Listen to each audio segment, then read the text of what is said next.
The White House has proposed new rules to determine who qualifies for access to its press briefing room on a regular basis and who can be thrown out for behavior officials determine isn't professional. Here's a recent press room scuffle with White House Press Secretary Karine Jean-Pierre and today News Africa reporter Simon Ateba. Let's watch. This is not China, this is not Russia, this is the United States, this is the White House. It's been 7 months. I sent you emails. The rest of us are here too, pal. It's been 7 months. You guys have not done anything for me. If you have grievances, you should bring them to her later. I have done that. I have done that. All my emails have been ignored. And the press corps is tired of dealing with this. It isn't just about you, Simon. I understand that you get questioned all the time and you don't understand what it is to sit here for 8 months and being discriminated against. Don't make assumptions about what the rest of us do. Mind your manners when you're in here. If you have a problem, you bring it up afterwards. But you are impinging on everybody in here who's only trying to do their job. What has just occurred this last 10, 15 minutes is unacceptable. It is unacceptable. So we're either going to continue the briefing or we can just end the briefing right here. No. Okay, well then, let's go. Karine Jean-Pierre brought some real middle school classroom teacher vibes to that, and like, I'll wait. Are you done now? So, my understanding is that this particular reporter has genuinely been absorbing a lot of time in the briefing room. And it went from a plausible claim of I'm being ignored to a realization that that kind of grievance politics created quite a following on Twitter and got him a lot of support and prominence that a reporter of his beat probably would not have, rightly or wrongly. And that now it has become a little bit of a performance, so much so that has caused other members of the other reporters in the room to feel like he's cutting into their opportunities to ask questions. And so whereas I am broadly not sympathetic to the idea of the authoritarianism of barring certain kind of reporters or threatening them to throw them out and those kinds of things, and while I wouldn't always credit the consensus in the room as being right simply because it's the consensus, we saw them all laughing heartily at the idea of a challenger to Joe Biden and Marianne Williamson and the crystal ball comment and all of that. It is hard for me to disentangle in this instance what is a kind of overreach from the White House and what is a reporter who at this point does benefit from these kind of exchanges in terms of his own personal brand. I honestly can't tell at this point. Yeah, fair enough. Obviously, they have to take turns asking questions. Like if someone totally monopolizes the floor, it's just not going to work. That's not really fair to the other people. I have no desire whatsoever to shield Karine Jean-Pierre or anyone else, no matter who the White House press secretary is, no matter whose White House it is, to shield them from difficult questions. I think, nobody should get too precious about occasional outbursts or that kind of thing. Like, oh, it's not, okay, decorum, who cares? You're supposed to confront. Shouting decorum is pretty hilarious. Yeah. Decorum! You're supposed to be confronting powerful people with uncomfortable questions. That's the whole role of the press. It's adversarial. It's supposed to be adversarial. If the press secretary, Karine Jean-Pierre, or whoever it is having a grand old time, then they're not doing their jobs right.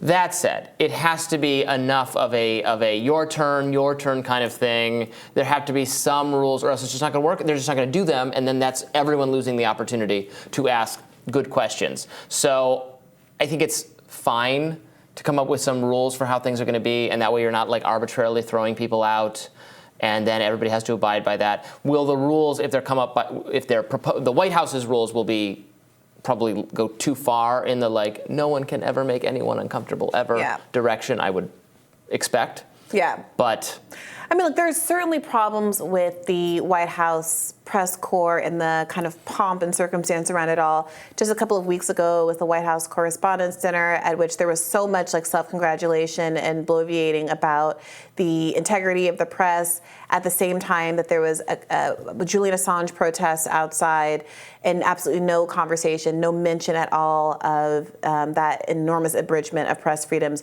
within the context of the actual event. Absolutely. And so and part of what's so unsettling to people is that even the idea of that event, where it's kind of this self-congratulatory thing where the White House awards journalists that have covered it well. You know, there was like a photographer who got an award for taking like the best White House coverage photo, which is like a photo of Biden coming out of the White House. I mean, it's that kind of relationship that starts to ask questions about, is this really an adversarial press? We want to reward people who take photos like the one of Donald Trump appearing to yell at the kid mowing the lawn. Well, there's an argument there that like there's bias even in that. You know, I'm sure people have their takes.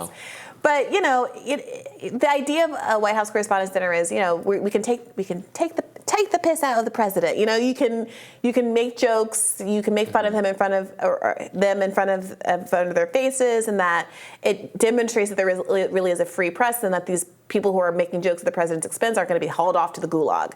Great, but at a certain point, it becomes clear that it's performance when the jokes aren't that hard, and when genuine adversarial questions are rarely asked in the briefing room, like about Seymour Hersh's reporting about the Nord Stream pipeline, for instance.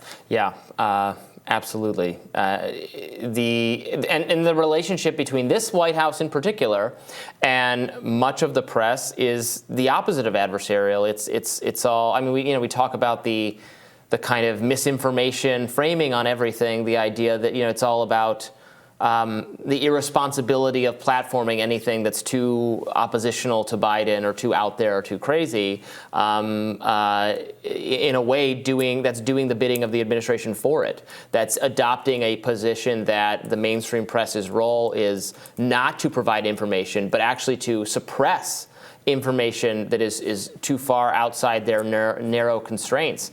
That's the role they have adopted increasingly over the last, certainly during the Trump years, they came to see that as their role. And then when there was an administration that they're not hostile to taking over, then what is their role? If they're not, basically the agenda they support, the party they support is in control of things. So now what's it about? Now it's about trying to assemble guardrails and complaining about, look at how these right-wing narratives are spreading in the news and on the social medias and all of that kind of stuff. Yeah, and I would also just caution the White House to not create stars. I mean, grievance culture is huge right now. If you want to get someone to click on your YouTube video, just say, they're trying to suppress me. They're trying to keep me down. The algorithm hates me. I'm independent. Da, da, da. And some of that stuff is true. I'm not saying it's not. But there's obviously a market for the idea that Big Brother's out to get me. The government is hunting me. I'm the subject of a political prosecution and all of this stuff. Not you throwing some shade at our competitors.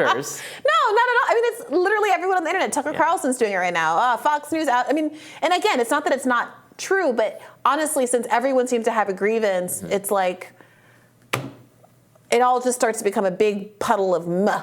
But when you have a small actor like this, a relatively small and unknown actor like this politician, you can create an entire career out of it. I mean, there are people, and again, it's not that they aren't right or substantively that something's not true, but that the swimmer, for instance, who was in a race with a trans woman swimmer who has like a whole career off of objecting to swimming in a race with a trans woman.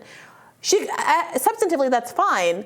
But at what point are we, I think that Karine Jean-Pierre and the White House can unintentionally create a star that becomes more of a problem for them if they are perceived to be treating them unfairly. So if anything, I would just tread softly. Well, that does it for our show for today. You have to like, share, and subscribe, and share all our stuff immediately, or we're going off the air. It's all over. The algorithm is after us. We're being suppressed. We're being hunted. We're being hunted in the streets without your support. Tomorrow, Jessica Burbank and Amber Athey will be guest hosting. You'll be looking forward to that, and we'll see you later. Yeah, be sure to like, share, and subscribe so you never miss any content. And for those of you who prefer to listen while you're on the move, you can find us anywhere you listen to podcasts. Bye-bye. Bye-bye.